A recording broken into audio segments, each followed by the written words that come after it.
Hola, buenos días. ¿Se escucha bien?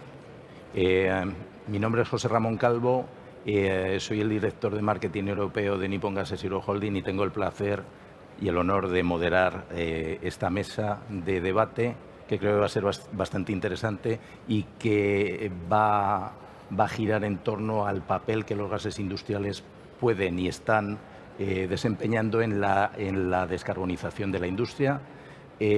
Tenemos una buena representación.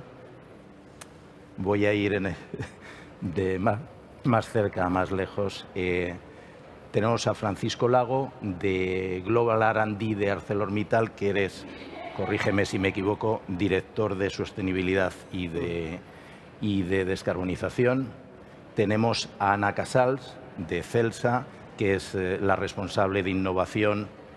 Muy interesante el tema de la innovación, tanto de España como Francia, y no sé si alguna otra geografía.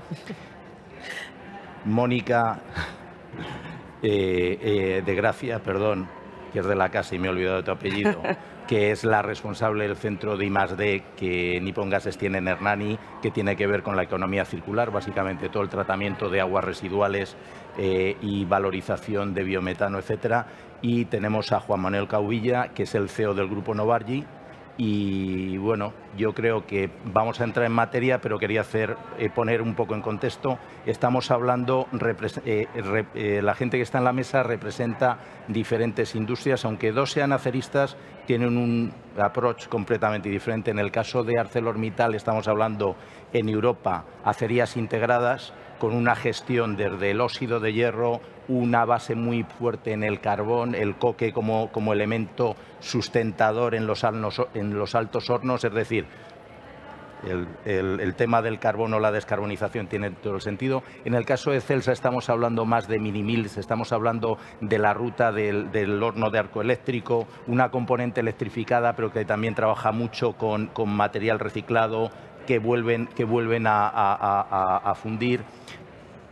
Mónica de Gracia va a aportar cómo podemos convertir lo que son residuos en valores que contribuyen a descarbonizar, y en el caso de Juanma con Novargy, básicamente lo que va a aportar, el Grupo Novargy está aportando soluciones globales a la industria de oil and gas, una de las industrias que también tiene un nivel importante de emisiones y sobre todo un gran usuario de hidrógeno verde, pero al mismo tiempo dentro del grupo tienen una empresa dedicada básicamente a tecnologías de descarbonización que pueden facilitar esto. Una vez que me estoy comiendo parte del tiempo de los intervinientes, os voy a hacer una pregunta común a todos, es: contadnos cuáles son las estrategias, las líneas maestras de la estrategia de descarbonización de vuestros grupos, vuestras compañías.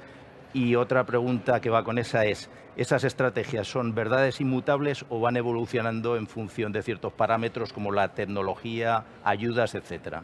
Entonces, empezáis. Soy yo. Sí, por favor. Muy bien. Buenos días. Muchas gracias por la invitación a participar en esta mesa.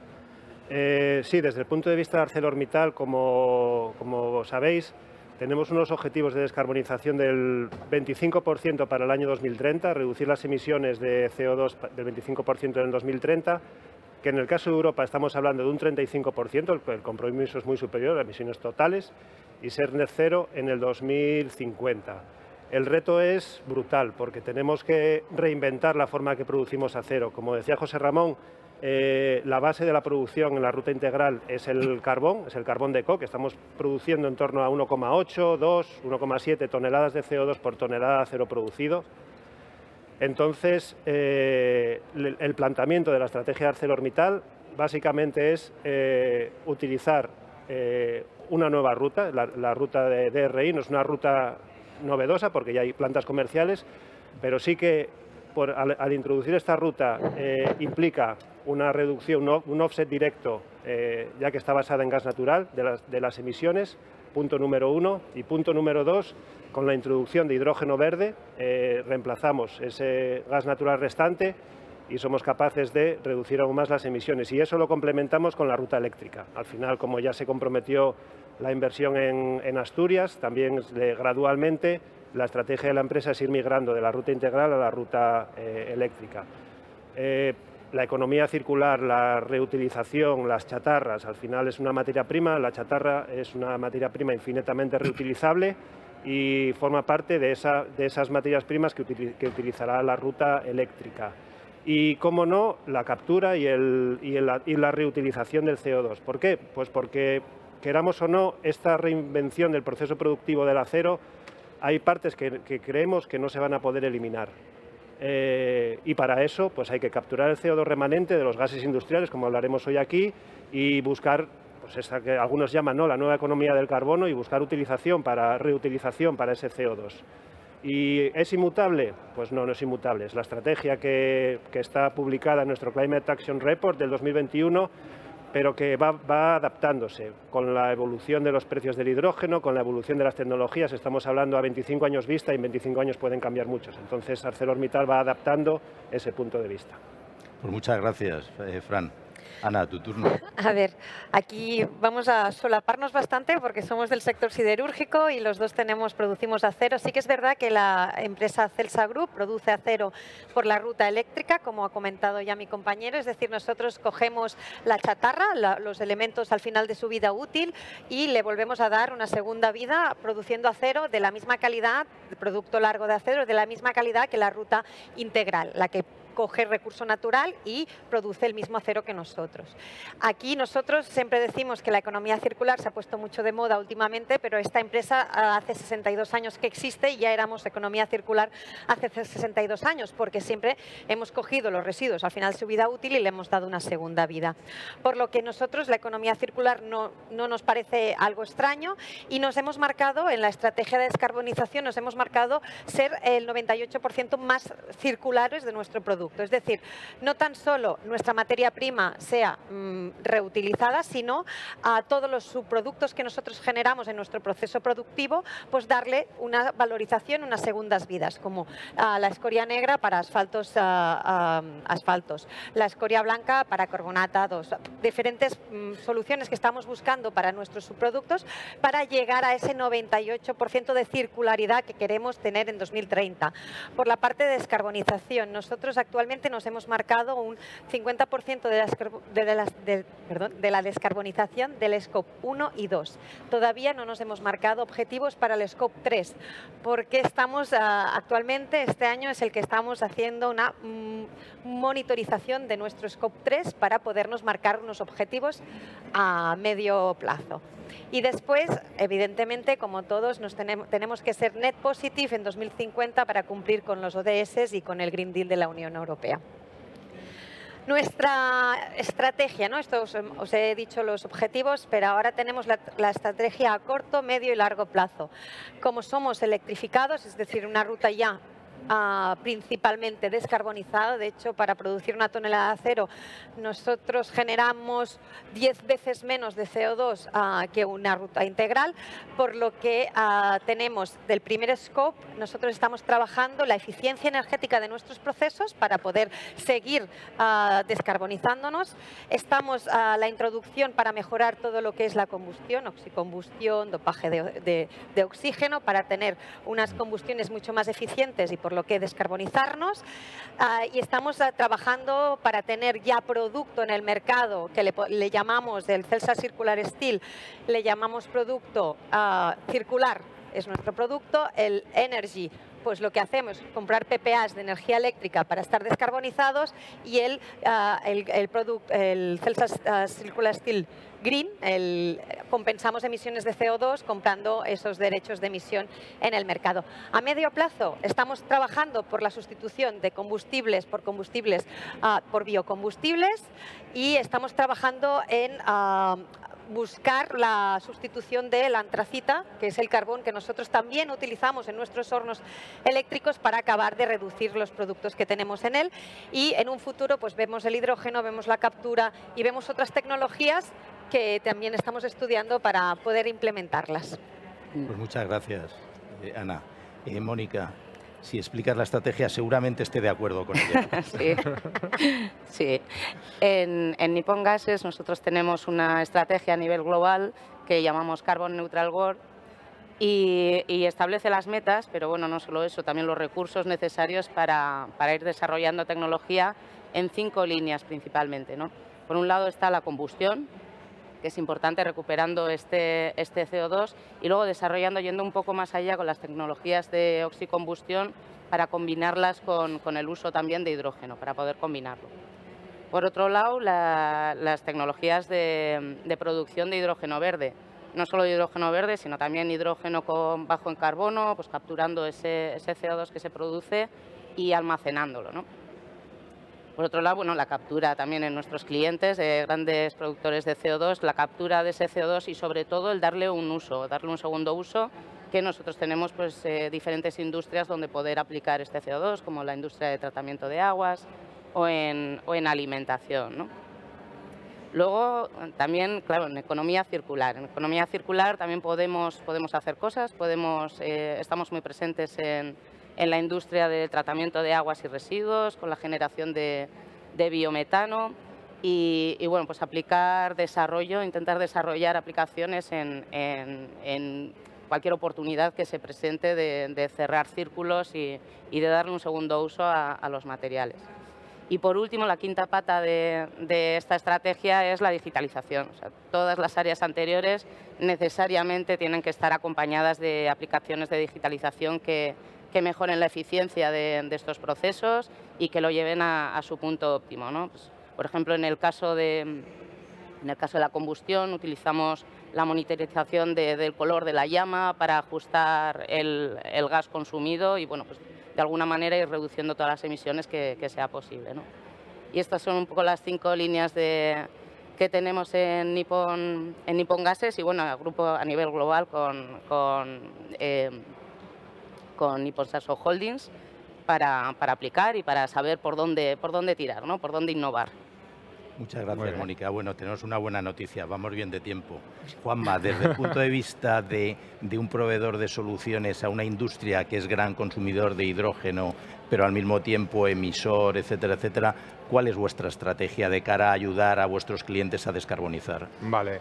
El Grupo Novargi, dentro de sus especialidades, al final lo que pensamos es que la descarbonización va a depender de cada uno de los sectores en los que nos encontremos, ¿no? Y es así que los proyectos que estamos desarrollando pues son variados. En el mundo del refino o de generación de combustibles, donde la mayor cantidad de hidrógeno sobre todo va a ir a los hidrotratamientos y los desulfuraciones, pues digamos el primer approach siempre ha sido captar el CO2 e intentar ese CO2 reutilizarlo en la industria. Ahora se está intentando aportar hidrógeno verde a las refinerías, ¿no? para evitar ese impacto de la generación de hidrógeno a través del reformado de gas natural, ¿no? Que para conseguir una tonelada de hidrógeno acaba generando 10-11 toneladas de CO2. Y esa es una de las mayores huellas de CO2 que tiene la refinería, aparte de la combustión. En cualquier caso, ahora estamos en un mundo donde hay distintos tipos de soluciones y donde yo creo que todavía tenemos que jugar con muchas alternativas, ¿no? En el momento en el que se puede electrificar un proceso y aportar energía verde a través de ese proceso, pues es evidente que sería el primer paso. A partir de ahí hay industrias con una difícil descarbonización y es por ello, por ejemplo, en proyectos en los que estamos colaborando en Dinamarca, que sería la primera generación de amoníaco verde a través de electrólisis y de energía eólica. También en lo que sería la captura de CO2 biogénico de plantas de biomasa ya en Suecia, que junto con el hidrógeno verde estamos generando metanol para la flota de Maersk en lo que sería en el Mar del Norte, ¿no? También es verdad que la economía circular tiene que jugar un papel predominante en lo que sería la nueva industria, ¿no? Y como lo estaban citando nuestros compañeros, ¿no? Las acerías están súper enfocadas, la parte de circularidad ya está de una forma u otra inserta en lo que sería el ADN de estas empresas, pero por ejemplo nosotros ahora mismo estamos sacando proyectos de generación de hidrógeno a través de plásticos no reciclables, que va a aportar una variedad, ¿no? a lo que sería la posibilidad de descarbonización de la industria, ¿no? Y también en lo que sería la parte de movilidad. Y digamos un poco en ese sentido yo creo que tenemos que centrarnos en cada uno de los sistemas que están generando CO2, desde lo que es industria, la movilidad, las refinerías, y probablemente no va a haber una solución única, que sea capaz de abordar el proceso de una forma única, ¿no? Gracias, Juanma. Yo tengo una pregunta a la audiencia. Yo oigo casi más a la sala de al lado que en esta sala. ¿Se podría tocar algo el tema del sonido? Si es que hay alguien que lo... Vale. ¿Se oye? Sí, se oye. Vale. Bueno, pues entonces vamos a, una vez que ya tenemos claras las estrategias de descarbonización, os voy a hacer alguna pregunta individual y luego voy a empezar por ti, Ana. Entonces, la mesa tiene que ver cómo los gases industriales pueden ser un elemento importante dentro de la descarbonización de la industria. ¿Nos podrías poner algún ejemplo en el que en vuestro grupo estéis utilizando gases industriales y contribuyan a esa descarbonización? Sí, voy a ir de proyectos más maduros a proyectos más innovadores, ¿vale? Como soy directora de innovación, algo tengo que explicaros de innovación. Los proyectos más maduros. Nosotros estamos trabajando ya actualmente con Nippon en nuestras instalaciones. Nosotros tenemos como dos procesos muy diferenciados, lo que es el horno eléctrico, que consume principalmente energía eléctrica, y las laminaciones. Las laminaciones tenemos el problema, no es un problema, tenemos que subir la temperatura para laminar en caliente de 0 a 1200 grados. Actualmente las tecnologías que están disponibles para hacer este salto térmico es la tecnología de combustión de gas natural, ¿vale? Aquí ya podéis imaginaros que los hornos de laminación ese es el 60% de nuestras emisiones de CO2 de todo el grupo. Por lo que estamos trabajando en reducir o en eficienciar este proceso para descarbonizarnos directamente. ¿Cómo lo estamos haciendo? Pues por una parte, con unas lanzas de oxígeno directamente al lado del inyector para mejorar lo que es el proceso de combustión. Somos más eficientes, consumimos menos gas natural y, ende, menos emisiones de CO2 que generamos. También estamos trabajando ya en la tecnología de oxicombustión, no hacerlo al lado con las lanzas, sino en el mismo inyector, en el mismo quemador. Lo que hacemos es la combinación de la combustión mediante 100% oxígeno y gas natural. ¿Vale? Aquí estamos añadiendo una derivada más innovadora, ¿vale? Empiezo ya a ir a proyectos de más de innovación. Estamos trabajando también con Nippon y con Firestone, uno de los fabricantes de nuestros hornos, en quemadores híbridos, que podemos quemar oxígeno, gas natural e hidrógeno cuando la tecnología esté disponible y tengamos a precio y a cantidad el gas natural suficiente para nuestras instalaciones. De momento los hemos generado híbridos para poder tener esa flexibilidad de poder consumir gas natural o de poder consumir hidrógeno. Nuestro horno está fabricado por unos diferentes zonas y estamos trabajando con Nippon Gases en unas zonas concretas para que estos quemadores sean de oxicombustión, que es lo que he explicado, perdón. Y los otros quemadores son los que no son a 100% oxígeno, sino que están aire, gas natural e hidrógeno. Sí que vemos que la oxicombustión, y la Unión Europea así nos lo dice, es una de las tecnologías mejores para mejorar la descarbonización, ya que es más eficiente, y como el precio del hidrógeno va a ser más caro que el gas natural, pues todo lo que nos ayude a hacer este proceso de combustión más eficiente, evidentemente nos ayuda en costes y en descarbonización. Pasamos al área de digitalización, ¿no? Porque también estábamos comentando que la digitalización, como ha dicho Mónica, es una parte muy importante para la descarbonización. Y aquí estamos trabajando en tener con el Barcelona Supercomputing Center, es un centro tecnológico de datos, en hacer modelos digitales de nuestros hornos para poder ver esas variaciones en qué nos influye el hidrógeno en la combustión, la llama. La molécula de hidrógeno, todo el mundo, bueno, lo sabemos, ¿no? Es una molécula muy pequeñita que no se nos puede introducir en nuestro producto de acero, y estamos mirando cómo eso afecta no tan solo a nuestro producto final, sino a todo el entorno dentro de nuestro horno, refractarios, otros aceros que hay envolventes. Tenemos que hacer un estudio de cómo la introducción del hidrógeno afecta a nuestro proceso. Y aquí ya también menos innovador, pero también tenemos una planta que utiliza el hidrógeno como elemento reductor, no como elemento de combustión. Estamos utilizando actualmente hidrógeno gris, por lo que estamos trabajando en Corrales de Buena, en Tecu, en Refinerías Quijano, en utilizar hidrógeno verde mediante instalación fotovoltaica, un electrolizador y poder suministrarnos a nosotros mismos de hidrógeno verde en nuestras instalaciones y sustituir, y así nos permite descarbonizar toda nuestra fuente. También estamos mirando si podemos utilizar el hidrógeno sobrante para las carretillas y movernos de manera más verde por dentro de nuestras instalaciones. Y me parece que os he explicado más o menos las líneas así maestras de cómo estamos utilizando los gases para descarbonizarnos. Muchísimas gracias, Ana. Fran, una pregunta. Aunque no es el único contribuyente al calentamiento global, pero el CO2 es el villano de todo el tema del cambio climático. ¿Nos podrías explicar, teniendo en cuenta que tú estás al frente de I+D Global, proyectos, actividades en las que directa o indirectamente contribuís a la reducción del CO2 utilizando gases industriales? Sí, tradicionalmente en una planta integral, en una siderurgia integral, se generan un montón de tipologías de gases industriales, gases combustibles, algunos muy pobres, estamos hablando de un 23% de CO, hasta gases relativamente ricos, con un 55% de hidrógeno y un 25% de metano. Y en esa tipología tradicional, en esa variabilidad de gases siempre nos movimos y, como decía Ana, nosotros utilizábamos, bueno, ella no, o sea, utilizamos esos gases para combustión, ¿no? Para generar calor, para generar vapor o para calentar el material antes de laminarlo. Y reemplazábamos gas natural. Los gases, cuando eran muy pobres, pues tendríamos que aplicar nuevas tecnologías hace años para mejorar esa usabilidad. Estamos hablando de precalentar los gases por una parte y también la oxicombustión. Eso al final redunda en que el CO2 no lo emitimos directamente del horno alto, pero lo emitíamos por chimenea una vez que lo utilizábamos como combustible. Algunos proyectos que estamos haciendo pues es básicamente, por ejemplo, es mejorar la usabilidad de esos gases y en vez de quemarlos buscarle otros usos.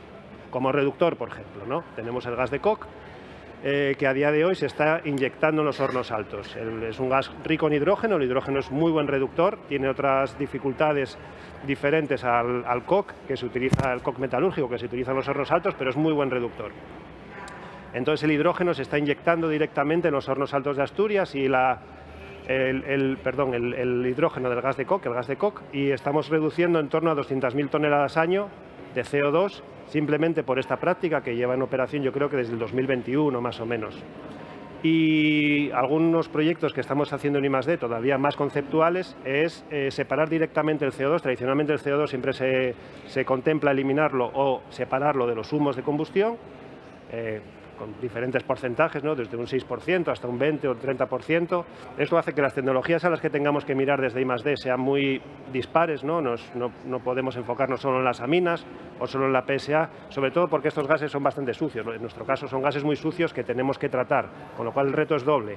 Pero lo que estamos intentando hacer es separar el CO2 de los gases, ¿no? Aguas arriba, antes de utilizarlos como materia prima para una CCU, por ejemplo, para una ruta de reformado, o para separar el hidrógeno y utilizar el hidrógeno para otras posibilidades. Y tenemos un proyecto muy interesante que estamos haciendo el commissioning en estos días, es un proyecto con el CSIC, con el Instituto Nacional del Carbón, que utiliza una tecnología ya probada y en operación en plantas térmicas, en plantas de producción de electricidad, que es un lecho de calcio, es un calcium looping, una tecnología sencilla, robusta, y que está funcionando bien con humos. Nosotros lo estamos probando con gases industriales. Además, hay unas ciertas reacciones exotérmicas, con lo cual el balance aparentemente es muy interesante. Entonces, es un proyecto muy chulo que está financiado por la Unión Europea. Es una planta muy grande, en torno a, yo creo que más de 500 kilos al día de captura de CO2.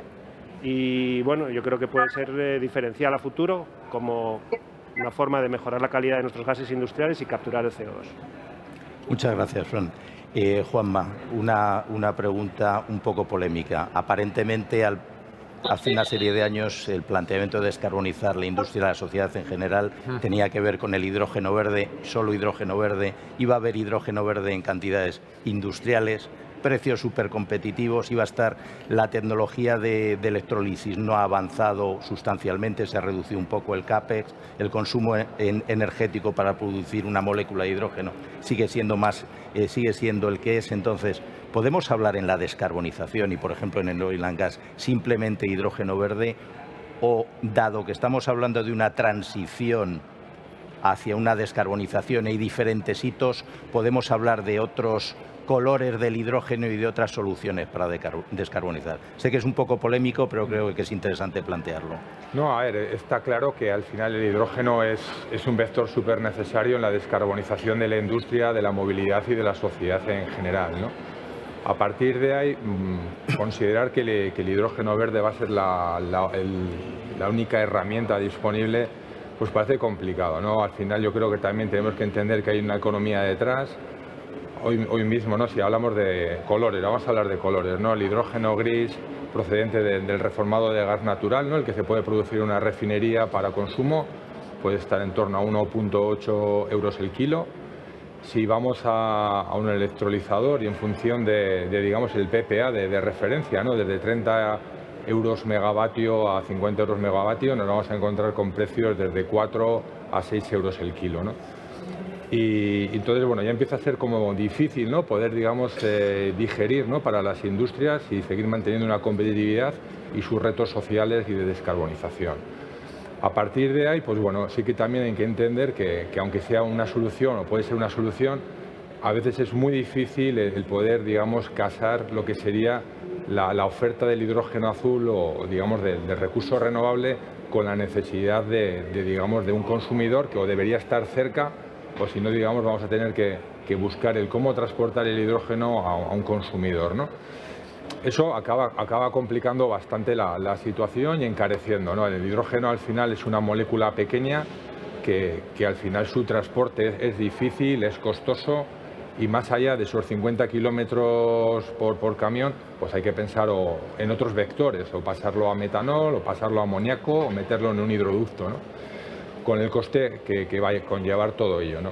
Entonces yo creo que también surgen otras posibilidades, ¿no? Como puede ser un hidrógeno que puede proceder de la circularidad de los residuos, como el que estamos promoviendo con la Unión Europea, ¿no? Y que hemos sido adjudicatarios en el CINEA, que a través de residuos plásticos estamos generando hidrógeno que puede ser para consumidores industriales, para movilidad o para inyección en un entorno a los 2 euros kilo, ¿no? Que da una competitividad bastante favorable y, digamos, que permite también al consumidor, digamos, cumplir sus objetivos globales, ¿no?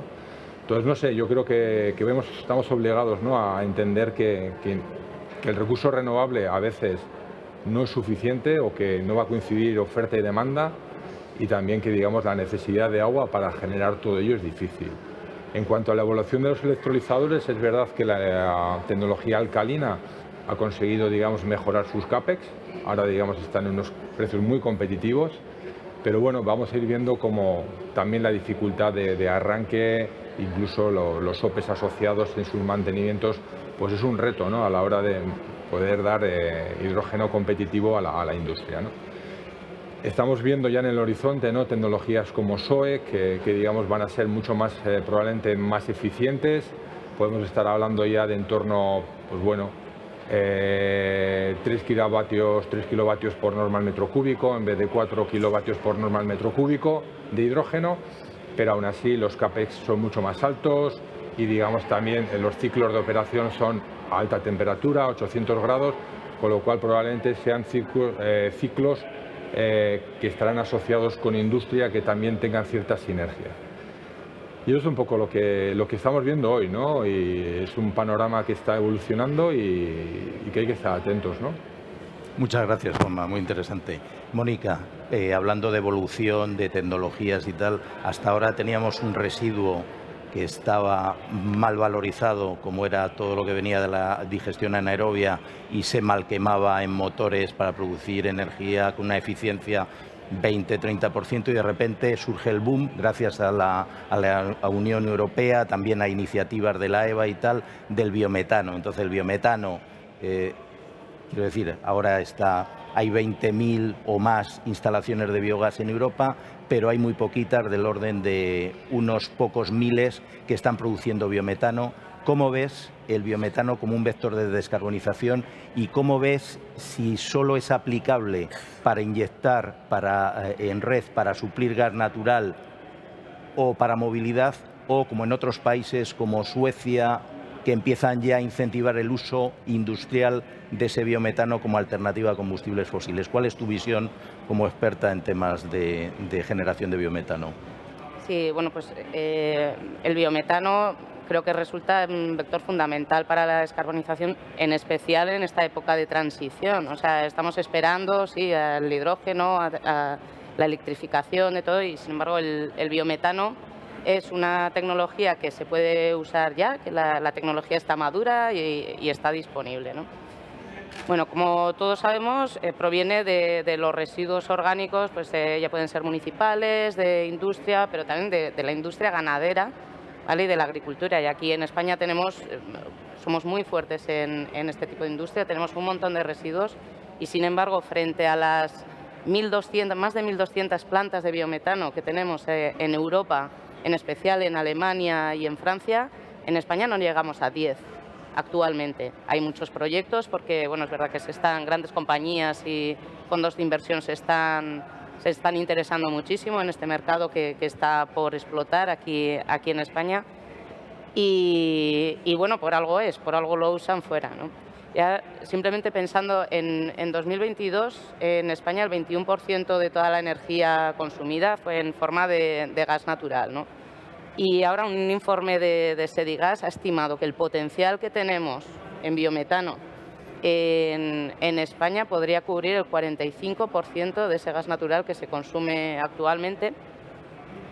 Y que habría regiones como pues, Extremadura, Castilla-La Mancha o Castilla-León que podrían ser incluso autosuficientes si se explotara todo ese potencial, ¿no? Entonces, bueno, tiene que ser fundamental. De hecho, como es gas natural, podemos licuarlo y transportarlo cómodamente. Podemos comprimirlo para utilizarlo en movilidad directa.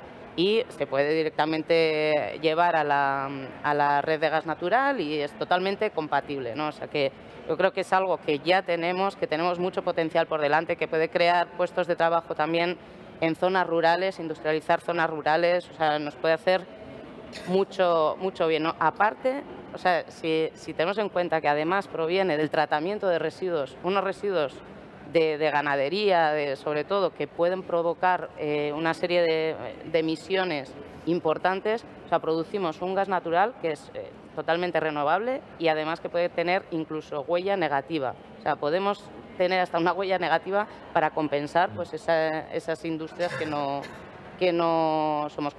es posible descarbonizar totalmente de momento. Muchas gracias, Mónica. Estamos llegando casi al final, nos quedan casi 7 minutos, entonces en vez de haceros una pregunta a cada uno, voy a proponer 2 temas que yo creo que ya han salido y me gustaría que intervinieseis a voluntad y que hubiese un poco de diálogo. Es el rol de la economía circular realmente como contribuyente importante a la descarbonización y es indirectamente relacionado con ello, es cómo todas las ineficiencias energéticas, los procesos térmicos de combustión de todo tipo, es decir, la gran cantidad de energía que se desperdicia en forma térmica o simplemente por ineficiencia de procesos, puede ser parte de esa economía circular y sí puede generar una parte importante de la descarbonización. El que quiera, adelante. Y dialogad entre vosotros. Bueno, si quieres empiezo yo. Por favor. Por la parte de eficiencia energética, porque es algo que desde hace unos cuantos meses multiplica el reto que tenemos. Tradicionalmente veíamos la descarbonización como una reforma del proceso o una pieza del puzzle que se pone de captura o de transformación del CO2 y las nuevas directivas, la nueva legislación europea nos dice que ese no es el camino, que pues, no es solo el camino, que es que además como industria debemos aumentar nuestra eficiencia energética en un 11%, con lo cual ya están multiplicando el problema, ¿no? Entonces tenemos que, los que nos dedicamos por ejemplo, a la I+D, como Ana y yo, es pensar en cómo reinventamos el proceso productivo, porque tenemos que integrar todas las tecnologías de descarbonización en el proceso, porque además tenemos que reducir la huella final por cada tonelada de acero que producimos. Entonces, bueno, es economía circular, es integración de procesos, son unos retos que yo creo que todavía no somos conscientes de lo difícil que va a ser, ¿eh?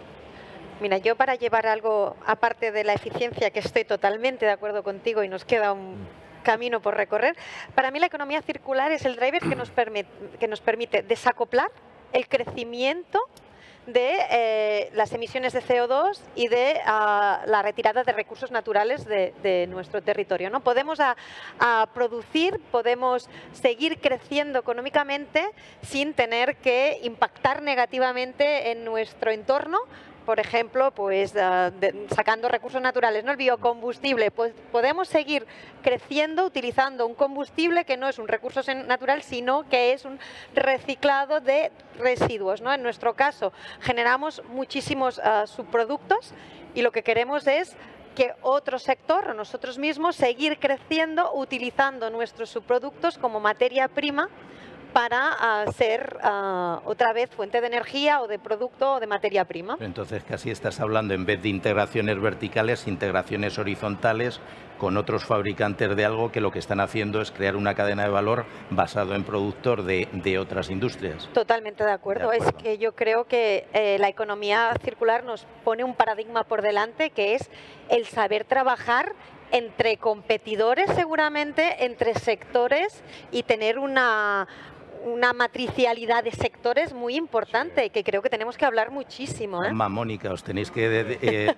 disputar 4 minutos. No, o sea que vosotros no.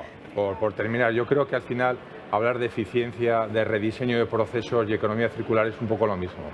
Tenemos que hacer con lo que tenemos, conseguir unos objetivos, digamos, más globales, más eficientes, no viendo solo uno de los parámetros del proceso, ¿no? Lo hace más complicado, es un puzzle más complicado, requieres más participantes, ¿no?, en todo lo que es la industria, pero hay que intentar pensar en que los residuos hay que darles una segunda vida, hay que intentar valorizarlo, hay que intentar eliminar esas nuevas materias primas que van entrando al sistema.